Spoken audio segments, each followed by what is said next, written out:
Alabama versus Auburn, the preview. I'll start us off here. Listen, nobody on this channel was probably more of an Alabama hater to start the year off than I was. It's easy to look back at the University of Georgia paraphernalia that I have behind me here. It's hard for me to say, I was wrong. I was wrong. I came on the show early in the year before they ever lost to Texas. It was in the offseason when we were doing a lot of our preview stuff. And I thought, hey, Alabama had a legit shot to be a 3 or 4 loss team this year. And I forgot one critical factor, and that is Nick Saban. Save for about 2 or 3 other coaches in the country, I really don't know another coach that would have been able to right that ship. You know, I mean, honestly, any other coach, not to say they're not a talented program, they're just a very young program that at times could have lost games, right? Not came into games mentally prepared, but they did exactly what they needed to after that loss to Texas. And Chris, they've got a date punched with the Bulldogs, and they're going to probably be really pissed off to play in that game. Jalen Milroe playing some of his best football down the stretch here.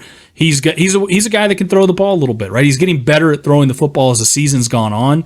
If things break down, he can absolutely take off on you. He reminds me a lot of Jalen Hurts, if I could say so, in a lot of ways.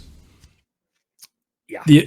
The other side, McClellan, he's their workhorse guy. They want to kind of really lean on him a little bit at times. Jermaine Burton, shifty slot guy. Bama still has a great receiving core. Got a good stable of running backs here. We saw what they did to Chattanooga. They beat them, 66 to something? So not very many people, unless you're an Alabama fan, probably really watched that game. The defense, the defense is still playing really lights out, and they're sort of limiting teams. So Alabama's getting hot at the right time, Chris. Same way as Georgia is, and same way as some teams in the country. And so they're doing some stuff right. Tell me a little bit about Auburn, your favorite team in the SEC. Yeah, I got Auburn fans owe me an apology, by the way, from this offseason when we did a prediction video back in July about them.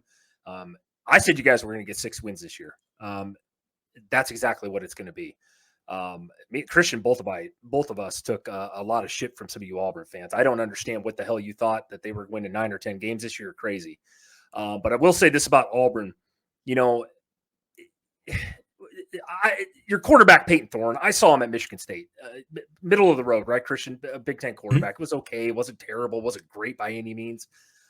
He's just not any good, especially down in the SEC where competition is probably a little bit stiffer. Let's be honest. The defense for Auburn I thought would be solid this year.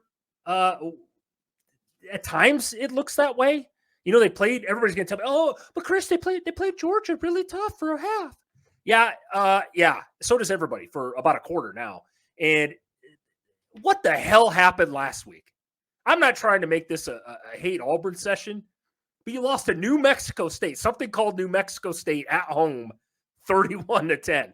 Not only did you lose by like a field goal or something, you got blown out at home by a team that shouldn't even be.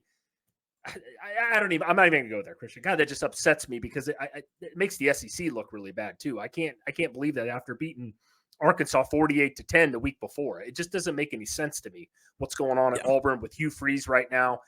But I'll be honest with you, most years we know what this game is, and everybody's going to tell me, hey, a lot of crazy things happen in Auburn. Anybody that plays at Auburn is a tough place to play. I agree. Ask Georgia this year. It was tough for a little while there. A lot of teams struggle there. But, Christian, I'm going to give you my prediction right now, and I'll be honest. I don't have a lot to add to Auburn because I'm more disappointed in what's kind of happened the last week with them, and I want this game to be close, and I do think it will be close for a while. But give me Alabama 34, Auburn 10. Yeah, Chris, I'm going to take Bama 28, Auburn 7. And the reason why I'm saying that, I'm not going like full on. It is kind of a blowout when you look at that box line. But the reason why I'm not going full tilt yet, I just think it's, like you said, it's an Iron Bowl. Weird things happen. It's at Auburn. I'm not saying Auburn's going to win, but I am saying I think Auburn can hang around in this one for a little bit, and I think Alabama will pull away.